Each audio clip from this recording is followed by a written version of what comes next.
Nous, ça a été très difficile de se rendre. Nos avions ont été annulés. On était obligé de prendre l'autobus finalement. Mais on s'est rendu finalement à Sao Paulo. On est allé vivre dans une communauté religieuse de Saint-Vincent-de-Paul dans les favelas. Donc, on a vécu dans les familles, on a partagé leur vie. Ça a été très enrichissant.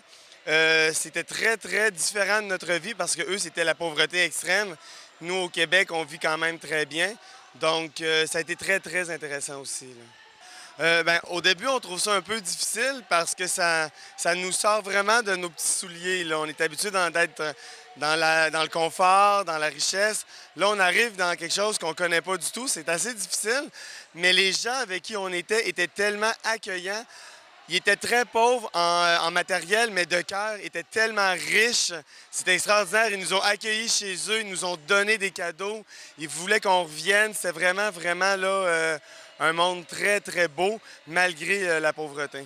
Je vous donne juste un exemple. On a vécu une messe de 2 heures et elle a passé en 10 minutes, là. Elle a été très intéressante. Ça chante, ça danse, ça s'amuse. Les enfants courent partout, ça crie.